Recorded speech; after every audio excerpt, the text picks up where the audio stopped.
Assalamualaikum warahmatullahi wabarakatuh. Selamat datang di channel ini, tempat berkumpulnya kisah-kisah penuh hikmah, keajaiban, dan misteri yang menggetarkan hati. Hari ini, kamu akan mendengarkan sebuah kisah yang tak biasa. Sebuah cerita yang mengguncang satu kampung, tentang seorang kakek sederhana asal Madura yang menghilang misterius dan, konon katanya, pergi haji ke Ka'bah hanya dengan menaiki getek kayu yang bisa terbang. Aneh, tidak masuk akal. Tapi kenyataannya mengguncang banyak orang dan meninggalkan jejak yang tak bisa diabaikan.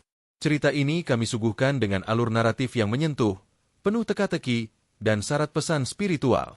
Jangan lupa siapkan hati dan pikiranmu, karena kisah ini bukan hanya tentang perjalanan fisik, tapi juga tentang keikhlasan, niat, dan keajaiban bagi orang yang sungguh-sungguh pasrah kepada kehendak Allah. Kalau kamu merasakan getaran dalam cerita ini, tinggalkan komentar dan bagikan pandanganmu.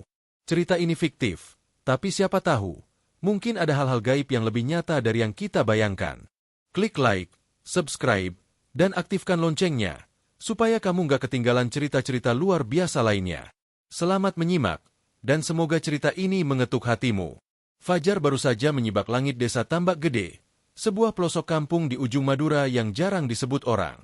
Angin laut masih dingin menusuk kulit, ayam jago belum sepenuhnya rampung menyala. Tapi pagi itu, ada yang berbeda. Warga desa yang biasa berjalan santai menuju musala kecil tiba-tiba berhenti di tengah jalan. Tatapan mereka tertuju ke satu arah. Rumah panggung tua di tepi muara. Rumah Mbah Sarbi. Mbah Sarbi, lelaki renta berusia lebih dari 70, tinggal seorang diri di gubuk bambu yang berdiri di atas tanah warisan nenek moyangnya. Ia dikenal pendiam, namun akrab dengan masjid dan zikir. Tidak ada yang menyangka bahwa pagi itu namanya akan bergema ke seluruh penjuru kampung. Warga pertama yang melihat keanehan adalah Sarti, penjual bubur keliling. Ia berlari dengan nampan masih penuh, napasnya memburu, sambil berteriak, "Astagfirullah!" Geteknya Mbah Sarbi terbang. Getek itu naik ke langit. Orang-orang mendekat ke muara. Di sana, di antara kabut tipis yang menggantung, terlihat getek bambu milik Mbah Sarbi melayang beberapa meter di udara. Perahu kecil yang biasanya digunakan menyusuri rawa, kini perlahan terangkat, membelah kabut fajar. Di atasnya, berdiri Mbah Sarbi dengan tubuh tegak dan kedua tangan bersedekap, mata terpejam, bibirnya komat kamit. Suaranya tak terdengar, tapi wajahnya bersinar dalam ketenangan yang sulit dijelaskan. Semua yang melihat menahan napas. Tidak ada suara, tidak ada angin besar, tapi getek itu terus naik, seperti digerakkan oleh sesuatu yang tidak terlihat. Seorang anak kecil menangis. Seorang lelaki tua jatuh terduduk. Bahkan Pak Lebay, tokoh agama yang biasanya tenang, hanya mampu mengucap istighfar berulang-ulang. Getek itu makin tinggi, makin jauh, sampai akhirnya hanya terlihat sebagai titik kecil di langit, lalu menghilang di telan awan. Tidak ada jejak, tidak ada angin pusaran, hanya keheningan yang menggantung lama setelahnya. Desa Tambak Gede geger. Semua berkumpul di rumah Mbah Sarbi. Tapi di dalamnya hanya ada sajadah tua yang masih hangat dan kitab lusuh yang terbuka di halaman bertuliskan lafaz, "Labbaik Allahumma labbaik." Sejak hari itu, tidak ada yang berani menyentuh rumah Mbah Sarbi. Warga tak tidur semalaman. Suara takbir berkumandang dari surau kecil hingga menjelang subuh keesokan harinya. Tapi tak seorang pun mampu menjelaskan apa yang sebenarnya telah mereka saksikan pagi itu. 3 hari setelah kejadian aneh itu, kabar tentang Mbah Sarbi sudah menyebar keluar Madura. Wartawan datang, paranormal berdatangan, bahkan orang-orang dari Jakarta mengirim utusan untuk mencari tahu apa yang sebenarnya terjadi. Namun, tak satu pun dari mereka mampu memberi jawaban yang masuk akal. Warga Tambak Gede makin takut untuk mendekati rumah Mbah Sarbi. Bahkan ayam dan kucing pun enggan melintas di depan halamannya. Suasana desa berubah mencekam, seakan menyimpan rahasia besar yang tak boleh diganggu. Namun pada hari keempat, dunia seperti berhenti berputar bagi warga Tambak Gede. Sebuah video pendek mendadak viral di media sosial. Dalam video itu, terlihat suasana Masjidil Haram di Mekah dengan ribuan jamaah yang sedang tawaf. Kamera bergerak lambat, lalu berhenti fokus pada satu sosok tua berjubah putih. Ia berjalan perlahan mengelilingi Ka'bah, sambil terus berzikir dengan suara lirih tapi menyentuh. Wajahnya damai, kulitnya sawo matang, janggutnya putih keperakan. Ia adalah Mbah Sarbi. Warga desa berkumpul di warung kopi milik Pak Denaim untuk menonton video itu berulang-ulang. Semua membisu. Tidak percaya. Ada yang sampai mencubit diri sendiri. Ada pula yang menangis pelan. Mereka semua yakin, itu adalah Mbah Sarbi. Wajah yang selama ini mereka kenal dengan baik, tidak mungkin salah. Ini nggak bisa dijelasin secara logika. Naim, Mbah Sarbi nggak pernah punya paspor, apalagi duit buat ongkos haji. Gumam Pak Lebay dengan mata berkaca-kaca. Bahkan lebih dari itu, yang membuat semua orang merinding adalah komentar dari perekam video seorang jemaah haji asal Mesir. Ia menulis bahwa lelaki tua dalam video tiba-tiba muncul di area tawaf tanpa terlihat masuk dari gerbang manapun. Tak lama setelahnya, lelaki itu duduk di pojokan dekat Ka'bah dan berzikir sepanjang malam, lalu menghilang sebelum subuh. Pesan itu tersebar dengan cepat. Ulama-ulama besar mulai ikut angkat suara.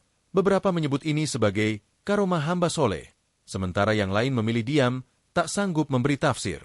Warga Tambak Gede pun mulai bertanya-tanya, siapa sebenarnya Mbah Sarbi? Tak ada yang tahu pasti latar belakang hidupnya. Ia datang ke desa itu puluhan tahun lalu, membangun rumah sendiri, tak pernah menikah, dan hanya hidup dari hasil tangkap ikan serta kebun kecil di belakang rumahnya. Namun satu hal yang pasti, sejak muda hingga tua, bibirnya tak pernah berhenti menyebut nama Allah. Ia jarang bicara, namun setiap subuh selalu lebih dulu datang ke surau daripada azan dikumandangkan. Kini, sosoknya telah pergi. Tapi getek terbang dan video dari Ka'bah menyisakan lebih banyak misteri dari yang bisa dijelaskan oleh akal. Pagi itu langit mendung menggantung rendah di atas desa Tambak Gede. Kabut tipis menyelimuti rumah Mbah Sarbi yang sudah beberapa hari dibiarkan kosong. Tidak ada suara, hanya gemerisik angin menyentuh daun pisang yang tumbuh liar di samping gubuk. Pak Lebay, bersama 3 tokoh desa lain, memberanikan diri untuk masuk ke dalam rumah itu. Langkah mereka lambat, penuh ragu. Sesekali mereka saling pandang, seakan berharap ada alasan untuk membatalkan niat mereka. Tapi rasa ingin tahu yang terlalu besar telah mengalahkan rasa takut. Pintu rumah dibiarkan setengah terbuka. Di dalam, tak ada perubahan besar. Hanya ada tikar pandan, lemari kayu tua, dan sebuah rak bambu berisi kitab kuning yang berjajar rapi. Tapi yang membuat mereka berhenti melangkah adalah benda di tengah ruangan. Sebuah kendi tanah liat yang masih mengeluarkan uap tipis, seakan baru saja ditinggalkan. Di sampingnya, sepotong kain putih terlipat rapi, bertuliskan lafaz, Inna solati wa nusuki wa mahyaya wa mamati lillahi robbil alamin, dalam tulisan tangan yang sangat rapi. Pak Lebay gemetar saat menyentuh kain itu. Bukan karena takut, tapi karena hawa hangat yang memancar dari kain tersebut, seolah menyimpan energi yang tak kasat mata. Di bawah kain itu, mereka menemukan secari kertas yang berisi tulisan tangan Mbah Sarbi. Tulisan itu hanya 1 baris. Jika tubuhku tidak kalian temukan, cukup doakan aku sebagai orang yang telah kembali ke pangkuannya dengan tenang. Tak satu pun dari mereka bicara. Hening begitu pekat, bahkan suara napas pun terdengar jelas. Mereka keluar dengan wajah pucat, tak berani membawa apapun dari rumah itu. Namun malam harinya, seorang pemuda bernama Fathan yang penasaran nekat kembali sendiri. Ia menyalakan lampu senter dan masuk perlahan. Ia mencari sesuatu yang mungkin terlewat oleh orang-orang sebelumnya. Tapi belum sempat ia menyusuri lebih jauh, Fathan mendengar suara seperti getek yang terapung di air, meski di luar sana tak ada sungai yang mengalir malam itu. Langkah Fathan terhenti. Ia menajamkan pendengaran. Suara itu semakin jelas, lalu disusul dengan lantunan zikir lirih. Suara yang sangat dikenalnya. Suara Mbah Sarbi. Fathan lari tunggang langgang, tak berani menoleh ke belakang. Tapi sejak malam itu, cerita tentang suara dari rumah tua mulai menyebar. Banyak yang mengaku mendengar zikir lirih menjelang subuh. Bahkan beberapa warga mengaku melihat bayangan putih berdiri di belakang jendela rumah Mbah Sarbi. Semakin banyak yang percaya bahwa Mbah Sarbi belum sepenuhnya pergi. Ia mungkin sudah di Tanah Suci, namun jejaknya masih tertinggal di Madura. Dan rumah itu seakan menyimpan sesuatu yang belum selesai. Seminggu setelah kepergian Mbah Sarbi, datanglah seorang tamu tak dikenal ke desa Tambak Gede. Ia mengenakan sorban putih dan baju koko kusam, menaiki sepeda motor tua yang plat nomornya berasal dari luar Madura. Namanya Abdurrahman, lelaki separuh baya yang mengaku berasal dari Pasuruan. Tujuannya hanya satu, mencari Mbah Sarbi. Kedatangannya membuat warga desa geger kembali. Ia tidak kaget mendengar kabar Mbah Sarbi pergi haji dengan cara tak masuk akal. Yang mengejutkan justru adalah reaksinya. Ia menangis di hadapan rumah tua itu, memeluk pintu kayu yang sudah lapuk sambil menyebut nama asli yang tak pernah dikenal siapapun di kampung itu. Namanya bukan Sarbi, tapi Kiai Abdul Qohar, ucap Abdurrahman dengan suara bergetar. Warga berkumpul, mendengarkan kisah yang perlahan membongkar lapisan demi lapisan misteri hidup Mbah Sarbi. Ternyata, Mbah Sarbi dulunya adalah seorang guru tarekat yang sangat disegani di wilayah Tapal Kuda. Ia mengajar tasawuf, membimbing murid-murid yang tak terhitung jumlahnya. Tapi suatu hari, ia memilih menghilang tanpa jejak, mengundurkan diri dari semua keduniaan, dan tak pernah muncul lagi. Tak seorang pun tahu kemana ia pergi. Abdurrahman adalah salah satu murid terakhirnya. Ia mengaku dulu sering melihat gurunya melakukan hal-hal yang tak masuk akal, berpuasa berbulan-bulan, duduk diam di tengah hujan tanpa basah, dan bisa mengetahui isi hati murid-muridnya hanya dari tatapan mata. Saya datang ke sini karena mimpi. Dalam mimpi itu, beliau menyuruh saya melihat rumah kayunya dan memberitahu siapa beliau sebenarnya kepada orang-orang desa. Jelas Abdurrahman dengan mata merah. Kabar ini menyebar secepat petir di musim kemarau. Nama Kiai Abdul Qohar menjadi bahan pembicaraan di media sosial, forum keagamaan, bahkan majelis-majelis zikir di seluruh Nusantara. Tapi satu hal yang menjadi pertanyaan semua orang adalah, mengapa beliau memilih hidup sebagai nelayan tua yang nyaris tak dikenal? Pak Lebay hanya tersenyum saat ditanya tentang itu. Barangkali karena beliau tahu, kemuliaan yang sesungguhnya bukan pada gelar dan pujian, tapi pada seberapa dalam seseorang menyatu dengan nama Allah dalam sepi. Ucapnya pelan. Namun meski sudah terbuka siapa Mbah Sarbi sebenarnya, tetap tak ada yang bisa menjelaskan bagaimana getek itu bisa terbang, atau bagaimana beliau tiba di Ka'bah tanpa paspor. Bahkan dalam video terbaru yang kembali viral, Mbah Sarbi terlihat duduk tepat di depan multazam, dengan sorot mata tajam ke arah kamera, seolah sedang menatap langsung mereka yang menyaksikan dari jauh. Dan di sudut rumahnya, kain putih dengan tulisan lafaz itu masih tetap hangat. Desas-desus tentang perjalanan gaib Mbah Sarbi akhirnya menjadi bahan penyelidikan tak resmi dari kalangan pesantren dan ahli tarekat. Seorang Habib dari Bangkalan, Habib Zaini, datang membawa beberapa santri berziarah ke rumah Mbah Sarbi. Mereka duduk bersila di ruang tamu yang sepi, membaca sholawat dan hizib, lalu bermalam di sana. Tengah malam, ketika semua tertidur, salah satu santri bernama Salman bermimpi aneh. Ia berada di atas getek besar yang melayang di antara awan. Di depannya berdiri Mbah Sarbi, berjubah putih, dengan tasbih melingkar di tangan kanan. Mbah Sarbi hanya menatapnya sambil melantunkan, "Ya Hayyu Ya Qayyum," berulang kali, seperti mantera yang menggema di angkasa. Di bawah getek, kota demi kota tampak mengecil, hingga akhirnya tanah tandus yang bercahaya muncul dari kejauhan. Ketika Salman terbangun, peluh membasahi dahinya. Tapi yang membuatnya tercekat adalah bekas tasbih melingkar di pergelangan tangannya. Padahal sebelum tidur, ia tidak membawa apa-apa. Habib Zaini percaya, Mbah Sarbi telah menempuh Sirrul Asrar, perjalanan ruhani para kekasih Allah yang telah menyatu dengan kehendaknya. Dalam ilmu para wali, perjalanan seperti itu dikenal dengan Tayul Ardi, kemampuan melipat jarak bumi tanpa harus melangkah secara fisik. Kisah makin menguat ketika salah seorang jamaah haji asal Sampang mengaku melihat Mbah Sarbi berdoa di depan Hijr Ismail saat malam pertama di Makkah. Padahal saat itu belum ada satupun pesawat dari Indonesia yang mendarat. Ia bahkan sempat menyapa, namun Mbah Sarbi hanya tersenyum, lalu melangkah menjauh dan menghilang. Sementara itu, di desa Tambak Gede, anak-anak sering melihat cahaya lembut seperti lentera bergerak perlahan di atas sungai saat malam tiba.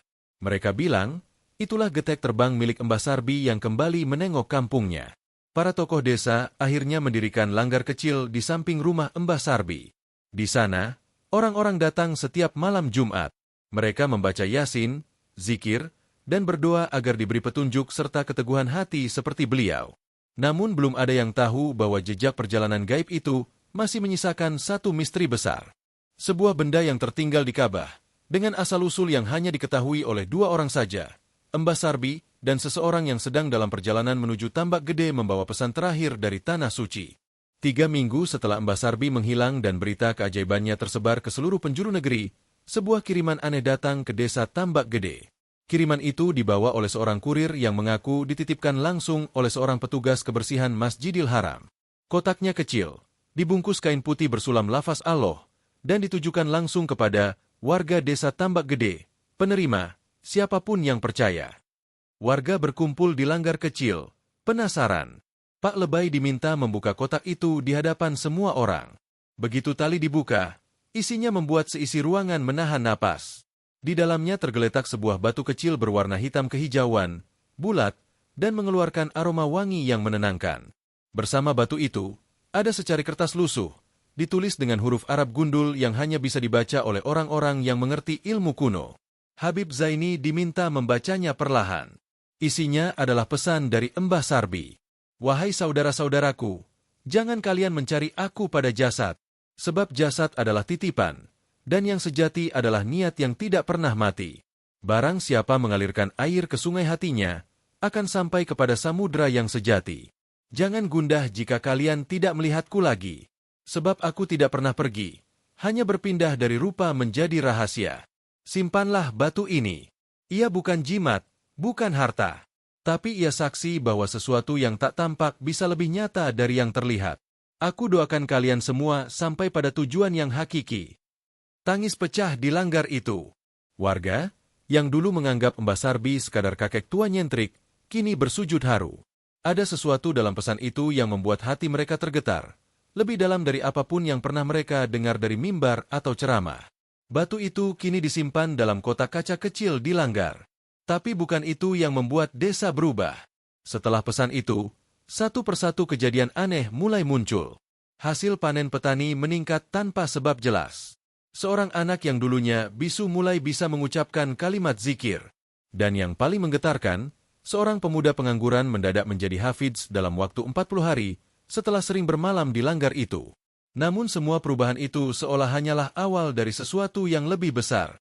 Sebab kabar tentang benda peninggalan Mbah Sarbi mulai menyebar hingga ke telinga orang-orang yang tidak semuanya bertujuan baik. Dan hari itu, seorang pria berpakaian rapi, berjas hitam dan berkacamata gelap, tiba-tiba muncul di tepi desa, membawa alat pemindai dan peta kuno. Ia datang bukan untuk ziarah atau belajar. Ia datang untuk mencari sesuatu yang tersembunyi, sesuatu yang katanya bisa membuka rahasia langit. Pria berjas hitam itu memperkenalkan dirinya sebagai Arman. Ia mengaku sebagai peneliti spiritual kuno dari Jakarta. Tapi nada bicaranya lebih mirip agen rahasia ketimbang seorang peneliti. Ia membawa alat-alat canggih, seperti kompas digital, radar pencitraan tanah, dan selembar peta yang tampak seperti sketsa langit malam dengan simbol-simbol asing. Warga desa curiga, namun pria itu pandai bicara. Ia berhasil mendapatkan izin tinggal sementara di rumah kosong dekat sungai, hanya beberapa meter dari tempat getek Mbah Sarbi dulu biasa berlabuh. Malam harinya, ia mulai bekerja diam-diam, menelusuri pinggiran sungai, menggali tanah basah dengan hati-hati, dan memasang alat yang bisa memetakan energi. Habib Zaini segera menyadari bahwa kehadiran Arman bukan sekadar mencari jejak. Ia hendak membongkar apa yang disebutnya sebagai titik patahan antara dua dimensi. Dalam peta yang dibawanya, desa Tambak Gede ditandai dengan garis merah melingkar, berpotongan langsung dengan lintasan arah kiblat dan garis geomagnetik dari Makkah. Mbah Sarbi membuka jalur itu, gumam Arman suatu malam, saat tak sengaja terdengar oleh Salman yang mengintainya. Arman percaya bahwa getek terbang milik Mbah Sarbi bukan sekadar benda, tapi portal spiritual. Ia yakin batu hitam kehijauan yang ditinggalkan bukan sekadar saksi, melainkan kunci. Ia ingin membawanya keluar dari desa. Tapi niat itu langsung berhadapan dengan dinding tak terlihat di depan langgar, seperti energi yang mengusir siapapun dengan niat buruk.